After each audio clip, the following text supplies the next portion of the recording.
So as you can see, the car has been absolutely mangled. Passenger airbag blown through the windscreen, the driver airbag blown.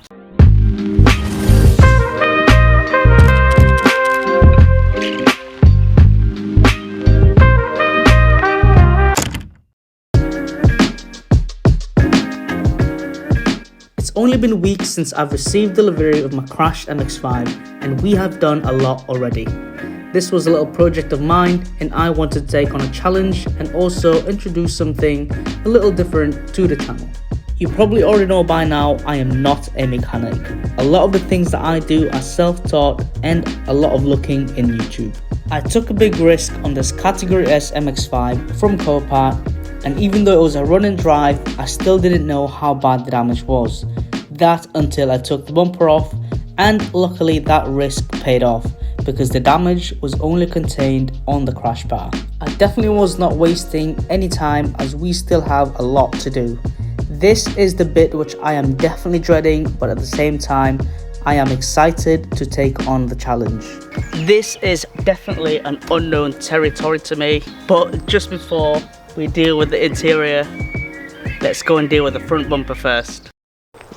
From afar, the bumper doesn't look like it is badly damaged, but upon further inspection, upon further scrutiny, the bumper is It seems that the bumper had sustained some damage from the accident, but there are also what looks like some old wounds. There are cracks on this bumper that looks like it has been hot stapled. There's one fine little example right there. There are also some signs of hot stapling on this trim, and the same on this trim as well. As you can see, there's a little hot staple hanging off it, and same again on this side. Again, these are what looks like old cracks, because these does not look fresh to me. Well, this probably looks fresh, but this one is definitely not fresh. So we are going to be fixing a lot of the damages today, hopefully with the help of our American friends. So these are an American product from JB Weld in America. We've got the American flag there. And this is one of their products, which is a plastic weld or plastic weld putty, which you can pretty much make into any shape you want, and it will solidify into a hard plastic sort of thing. And this is a plastic bonder, a very strong plastic bonder, which we will be using to fix the cracks. I started by removing what was left of the front grille. It was held by a couple of clips which I just pried using a trim tool.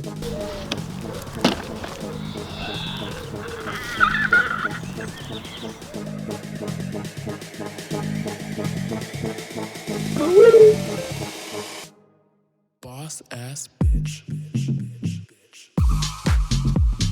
I then removed the headlight surround trim. These were held by a couple of rivets that I just drilled out to remove, and a couple of plastic clips that I dremeled. Boss ass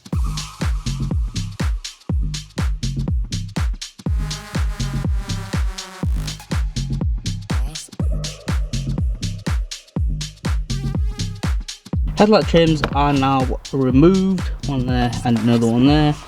Now we can see clearly the damage on the bumper, and this is the damage on the other side. So we will probably deal with this first.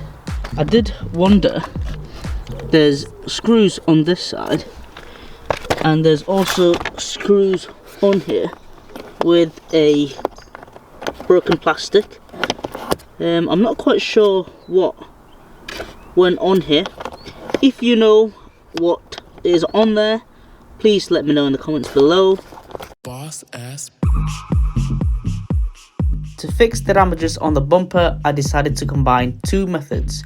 That's to ensure it is properly fixed.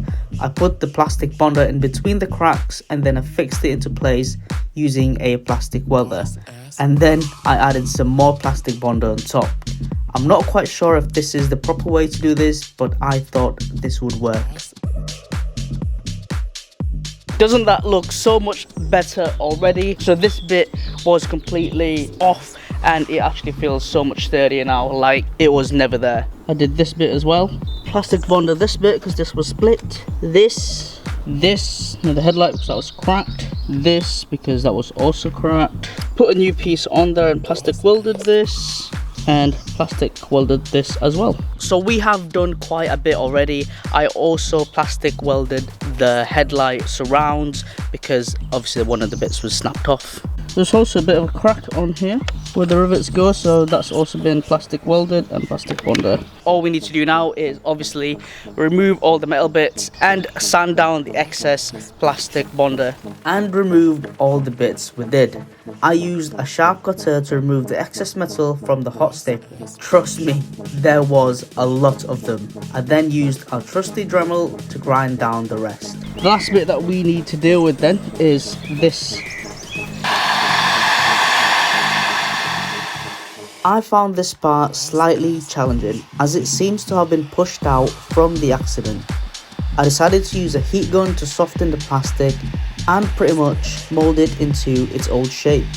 That is looking so much better already, a lot flatter.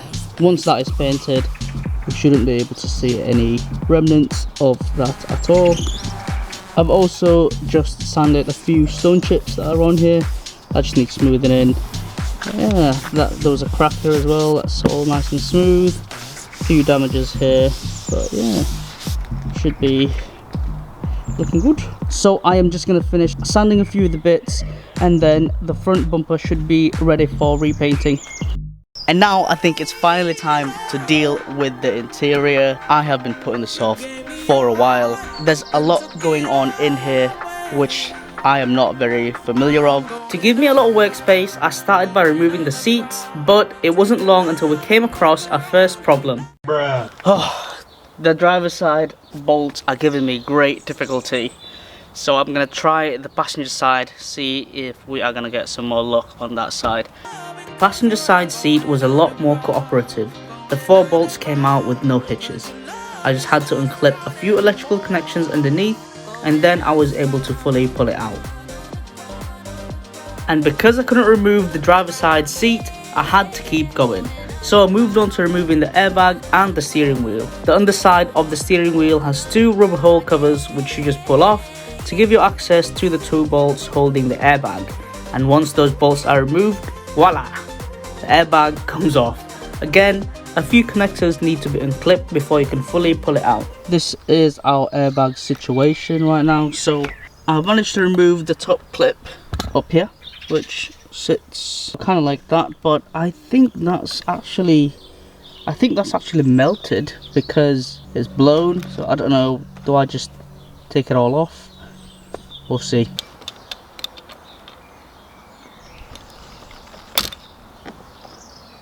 I think when the airbag blows up, everything just heats up and melts everything on there.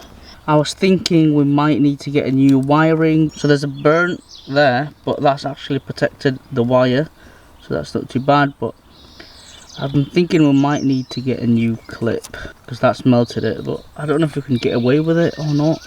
I'm not too sure.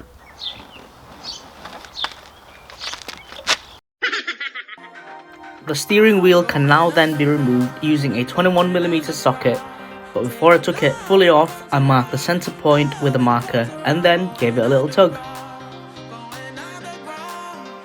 And now it was time to deal with the dash, and to remove the dash, the center console has to come out. A few covers needed to be popped out to reveal the screws holding the center console. There was 2 at the back and then 1 in the center. I was also color marking the bolts and the bolt holes so I know where it goes back. You'll also see me doing this a little bit later. And again, a few connectors needed to be unclipped before the center console fully comes out. Once the center console is off, the screws holding the knee plate are then revealed so we can remove it, which in turn reveals more screws on each side so we can remove the radio and the center cubby. As before, I was also color marking the screws and the screw holes. I was definitely finding my groove at this stage. The center cubby pulled out first and a few connectors needed to be disconnected. To remove the radio, it has a bolt on the side which is in a very awkward position. I had to use a socket extender to be able to reach this, and once that's off, the radio should just pull out with a few connectors to disconnect. Once the radio is off, a few more screws are then again revealed to be able to remove the dash trim. There was also a hidden screw that can only be accessed from underneath where the glove box is, and then I just used a trim tool to pry off the clips. And once the dash trim is off, you already know what I'm going to say. It reveals more screws.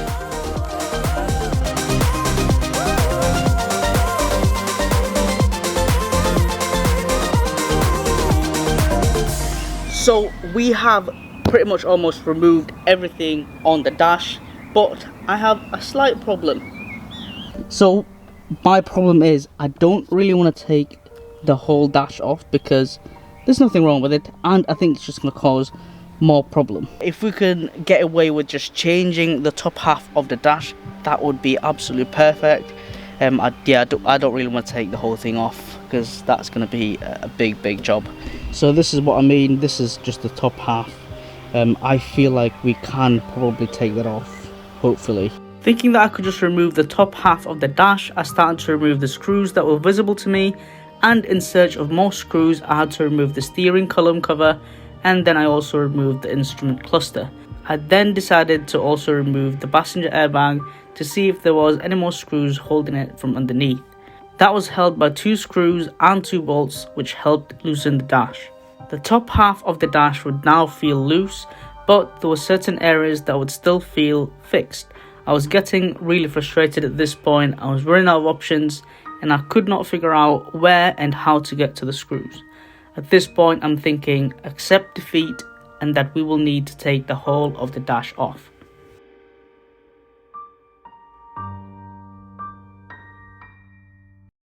I really struggled taking that top dash off. I didn't think that we were going to be able to take just the top half off and we would have had to take the whole thing off. But guys, we have had a breakthrough. So this is our breakthrough.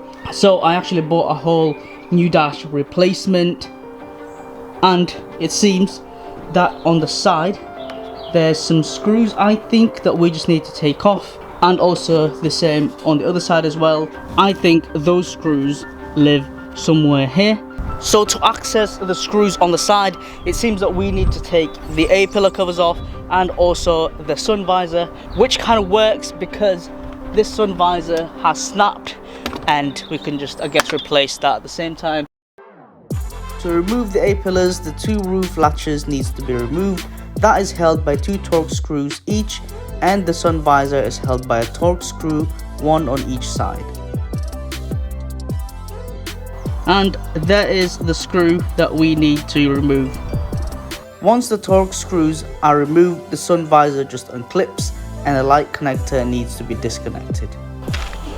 We got a little bit sidetracked there. So this is the old sun visor or headliner sun visor, and I wanted to change it because the sun visor on here, oh there you go, it's come off, and the mirror is broken as well.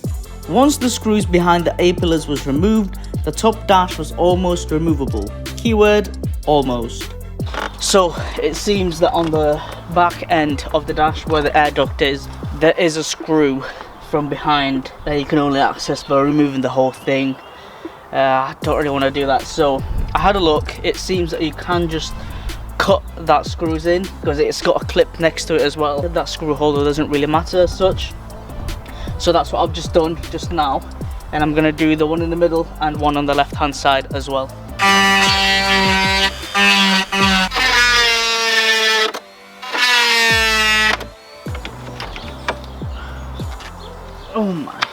Oh my god, that is finally off. Thank god for that. Here is what we've just sewn off, and it comes with a clip which is there, so we can just unscrew that and transfer on our new one, and then we should be able to put everything back. That is the top dashboard finally off. This is actually a new one. If you are new to the channel, this is our spend tracker. So the bit in the middle says what item we have bought and how much, and the little boxes indicates how many items we have bought and sort of the price as well. The little yellow box indicates that the item is less than £50, and the orange sort of medium-sized box indicates that the item that we have bought is between £50 to £100, and the big red box indicates that the item is over £100. So for the dash, I spent £120, and that gets a big red box right here, which brings our current total to £297.99. All I have to do now is put the new dash in, and we are now finally on the home stretch. Theoretically, everything should just go back in reverse order. The new passenger airbag can now also go in. Passenger airbag done. So now we're gonna put our new sun visor on.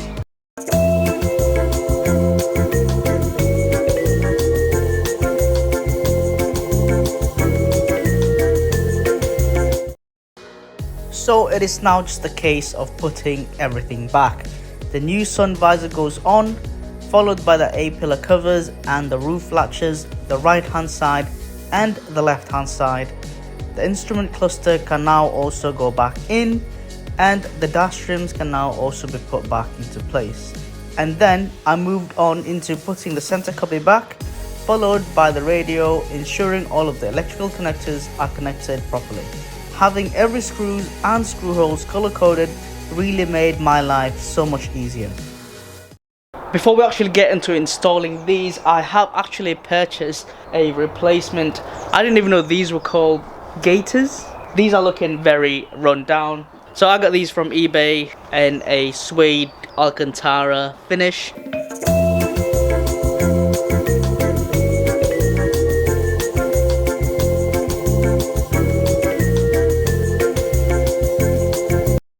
Replacing these gaiters was very straightforward.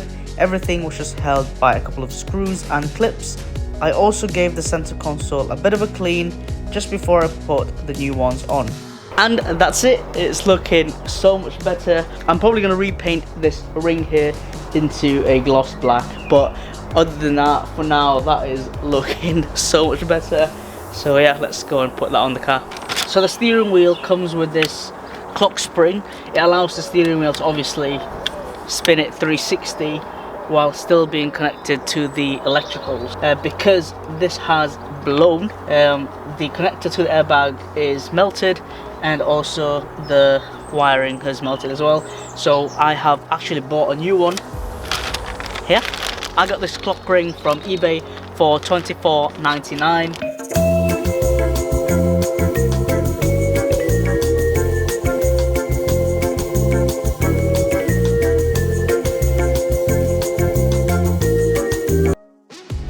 The clock ring was only secured by 3 screws and a connector at the back, and then the new one can now go in. I also put the steering column cover back on, and then the steering wheel finally can now also go back after I gave it a bit of a clean. It is now time to put our new airbag. I got this new airbag from eBay as per usual for 28 quid.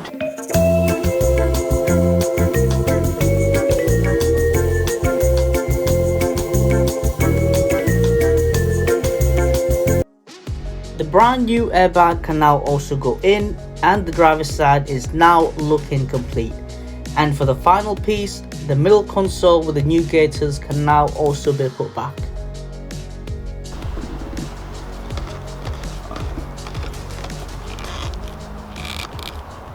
This is the last trim that I am about to put on.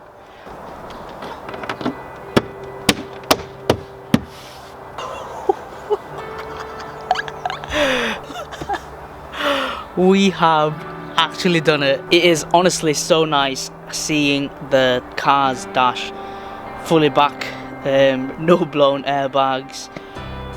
It is just crazy. That was kind of the biggest hurdle that I thought the car was going to give us, and I think we have just gone over that hurdle, and it still seems so surreal to me us doing all of this, like I'm actually taking the car apart, and literally within a couple of weeks ago I would not even have attempted or dreamt of doing all of this.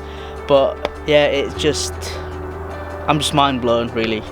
Yeah, we still have a lot to do, but hopefully on the interior we should be on the home run now. But yeah, it is, I just can't even describe the feeling being able to do all of this.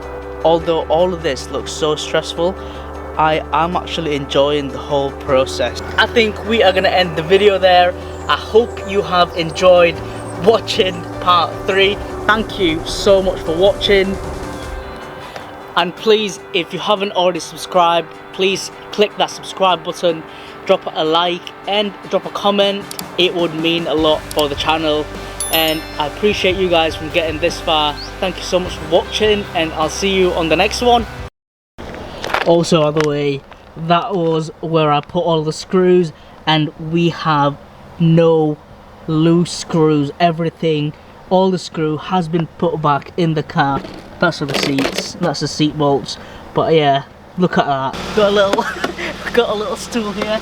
So yeah, I've just connected up the battery and everything's working fine. All of the speedometers are working fine. The horn's working fine. The radio's working fine. All the lights is working fine. Come closer. And all of the heater are working fine as well. So that's perfect. Let's go.